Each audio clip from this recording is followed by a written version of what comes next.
So then storage, always suspension store in a cool place. Don't keep in or don't store in refrigerator, and avoiding the freezing of suspension. Otherwise there is a chances of causing the or occurring the aggregation in the suspension. Aggregation means cake formation, right? Cake formation, and we know that the cake formation in a suspension, that is a not acceptable form of suspension, right? That is a defloculated suspension, right? So avoiding the keep in refrigerator and avoiding the freezing, right? So this is all about our suspension method of dispensing of suspension. Then container, what kind of container we have to use. Then labeling condition, whatever the labeling condition necessary to put or represent in the label. And then storage, right? So there is a, from that there is on our last portion, that is the from the our suspension chapter, that is the stability of suspension. Stability of suspension means our goodness of our suspension, means whether it is our suspension is stable or not for up to its shelf life, right? Up to its shelf life, that is the our topic. Means by also we will see in the some test or some evolution study of our suspension.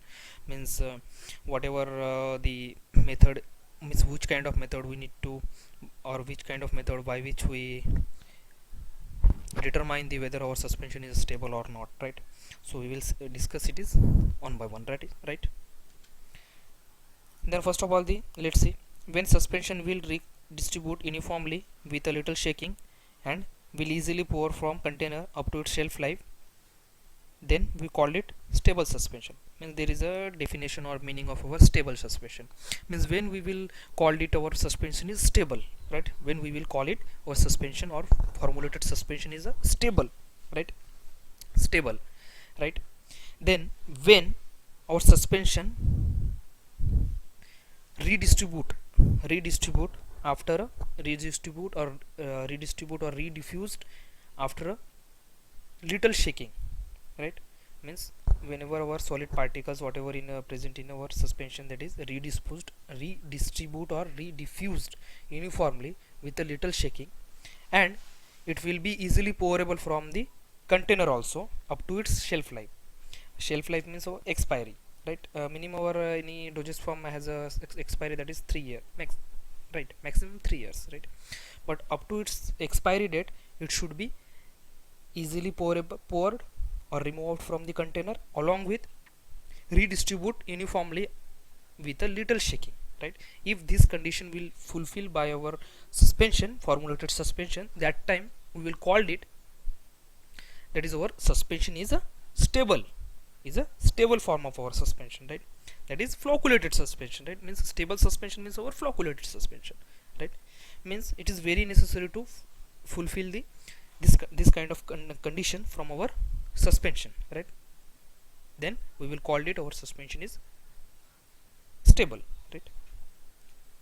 Then most stable form of pharmaceutical suspension is flocculated, as I said, that is the suspended particles are bounded together physically to form a loose structure which is easily redistributed by little force, right? As I said, that is also we are already discussed about the flocculated and non-flocculated suspension. In case of flocculated suspension, there is a formation of loose structure, network like structure of small particles, right? And or bound is a suspended particle or small particle or distributed particles are form a bond, right? Physically are bond between other individual particles and form a loose structure, network like structure. Because of formation of network like structure, right? Because of formation of network like structure as like this, that is network like structure. See, these all particles are bounded to each other loosely, and it is a form a loose network like structure. Due to the formation of this network like structure, that particles redistribute after little shaking, right? After little shaking throughout the liquid, right? So if this kind of condition we when our suspension will fulfill, that time we will call it our suspension is a stable, otherwise we called it unstable form of our suspension, right?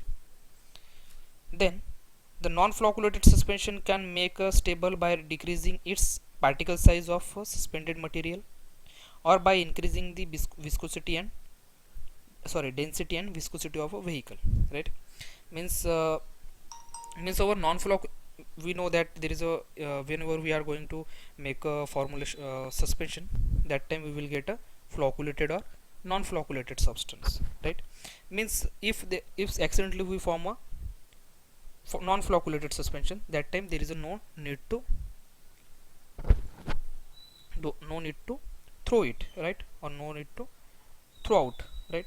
Because we can transfer the non-flocculated suspension or unstable form for suspension to a stable suspension or a flocculated suspension.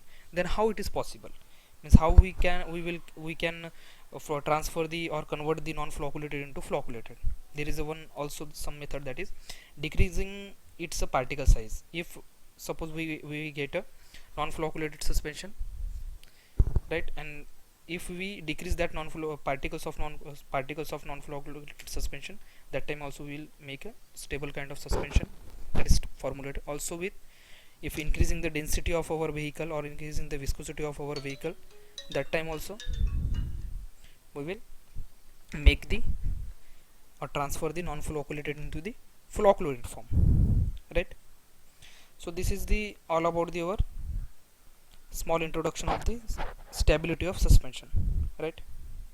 Then over the evolution of stability we will discuss in our next slide, right?